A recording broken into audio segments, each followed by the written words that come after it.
Welcome back, guys. Hope I'm in frame there. Having a little rest here on my truck bed bench. As promised, got a finished video. Not really sure. I didn't review the actual action video where I was starting to spray the Raptor bedliner. But it was kind of boring for me, even. It's kind of just monotonous spraying coverage, whatever. But it is done now. I did end up using 7 bottles out of the 8 that I had. The 7th bottle was probably not really necessary, but there was a few thin spots here and there, and I thought, well, now's the time. So I used up the 7th bottle, obviously. Did the inside of the spare tire well, which I'll show you here in a little bit. It actually went really good. The biggest issue I had was this stuff lights pretty quick. So as I was spraying, I could tell that the texture and the volume was changing, which meant that the product was actually setting up inside the gun. So then you just got to kind of take the bottle off, you run it through some thinner until it sprays full volume again, hook the bottle back up, keep spraying.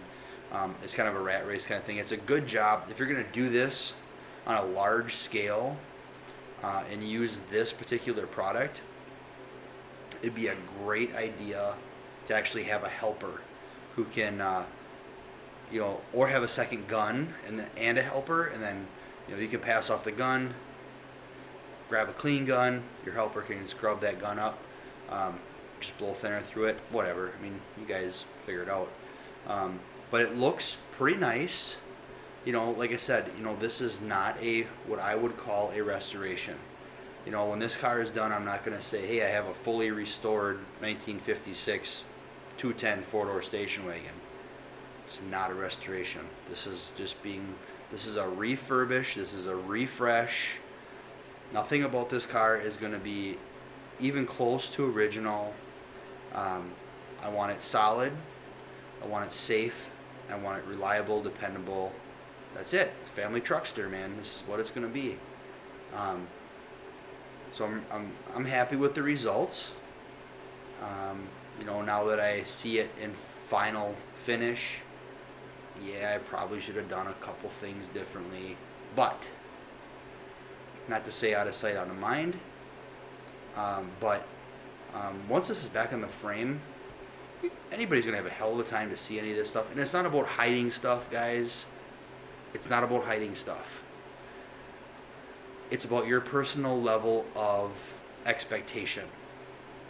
This has met my expectations. I knew it wasn't going to be perfect, but I know it's going to be solid. Are all the panels store-bought panels? Are they welded in perfectly? No, on both accounts. But is it solid? Is it straight? Well, straight as the bottom has to be. But could I have replaced more? God, yes. The one-piece floor pan from the rear seat forward, it's $1,000. Beautiful piece for $1,000. The rear cargo area is also available for another $1,000 without the spare tire carrier. So you know what? No, it doesn't matter. It's solid, it's safe, and that's my story, and I'm sticking to it. So let's see what we did tonight. It took me about an hour.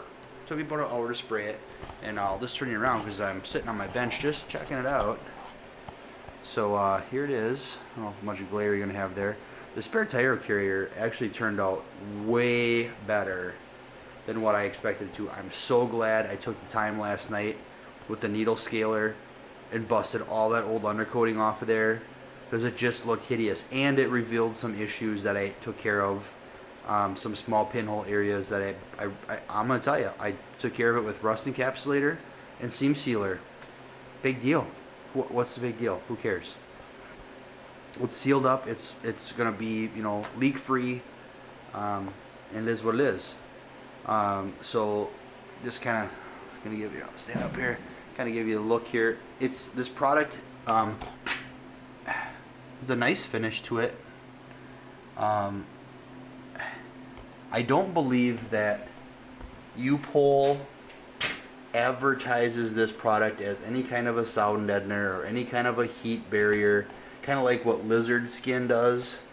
I don't believe they advertise this product to do as that, but it must have some kind of insulating properties. You know, I mean, if nothing else, it should help with some road noise. You know, I mean, this car is going to be built to be a hot rod, so I don't really care if it's that quiet. As long as it's not annoying to drive down the road. You know, it can be a little bit loud. It's not right. But it turned out okay. And like I said, I didn't do the inside of the quarters on purpose. Once I decide what I'm doing with those will then be coated with a product called Seal Out Black Coat. It's an anti-corrosive black undercoating that doesn't really dry, and it is a excellent corrosion protection. They also make an internal panel coating, and I've used that stuff for 20 years, and it's a great product. We push it at the shop quite a bit. We do new and used vehicles with it as well. But anyhow, you know, everything turned out nice. You know, where those weld areas were, you know, I didn't get crazy on finishing those guys. I ground them off, buzzed them down with a roll lock, and you know, wherever there was a void in the weld, if it wasn't more than what I was concerned about, it just got filled with Raptor. It's fine.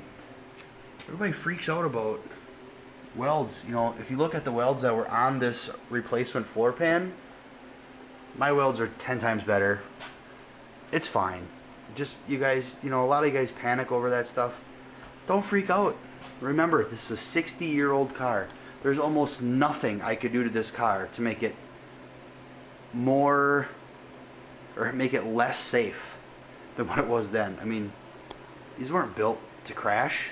You know, we all know that. I mean, that's just how it is, you know. I did get on the firewall here a little bit, just on the lower toe kick areas. This will all get resprayed again once I am ready to paint the firewall. I just didn't take the time to mask, and there was a couple areas I kind of wanted to just, you know, disguise a little bit. Like I said, once this thing is here, I'll actually turn this thing. One hand moving. Okay, once this thing is sitting like this, you don't even see that toe kick area. And I'm going to paint it anyhow, so it's not a big deal. Next step now for tomorrow is I need to get the fuel tank straps and sending unit fit into the car so I understand how that actually fits in there. And then I need to decide if I'm going to paint it, just black epoxy it and paint it black, or leave it epoxy, or if I'm going to paint it green just to be weird. And then I need to build a stand for the front of this so I can get rid of this front part of the rotisserie and weld up. There's 3 holes here I need to weld where I added them for the rotisserie, and then there are 2 on this side that I need to, maybe 3. I used the original master cylinder hole, at least 1, maybe 2. This hole was butchered in at one point in its life. That's got to go. Seam seal, body work, scuff and paint. This front is going to be Synergy green. I'm just going to paint it up to here and then leave the rest for once it's on the body. Once this is painted, my friends, chassis gets rolled underneath, body gets lowered down, and Tessie will once again have wheels under her for the first time in almost 6 years. Key ripes. 6 years? Makes sense. My oldest boy is 6 years old, so it's been a project, let me tell you. But I'm really looking forward to getting this thing back on the frame. Other projects. I'm gonna sit back down.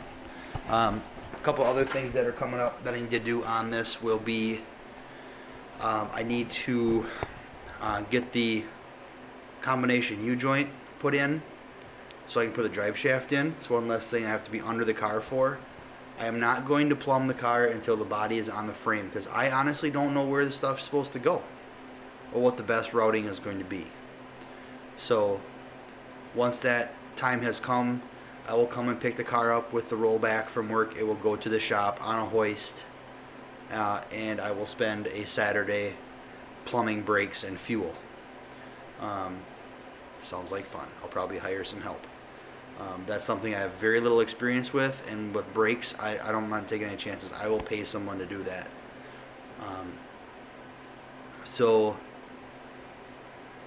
yeah, like I said earlier, it hasn't really gone the way I expected it to as far as progress. I was hoping to actually spray the inside with bedliner when I did the bottom, but now after I have this done, that was a big ass job, really. If I were to be spraying the inside also at the same time, I would almost have to have a helper. It will honestly be easier now that it will go back on the frame, and I can, it's hands and knees kind of work, but by today's standards, this is not a big car at all. So it won't be a big deal. It'll be fine. For any of you Tri-5 guys out there, question for you. There are, in this original floor pan, there are like triangle type like stampings where they're cut all the way through. There's 4 on this side, 4 on the other side. Are those supposed to get seam sealer just a swipe? Or are those supposed to stay open for some minimal drainage? Or are they supposed to be pushed open? Or what's their purpose? What is their purpose? I don't have any of the original floor pan on this area left, so I don't know if those were there or not. I have no idea, but that's something that, for you Tri-5 guys out there that have been experienced with these, what am I supposed to do with that? I just put a little seam sealer over them, or do I push them open? Or I can't imagine they'd be for a wire loom. That's where your feet go. So I don't believe that's the case. But yeah, as you can see, lots of work to go. My firewall, yes, that's fiberglass. Don't judge. There was some pretty severe pitting there.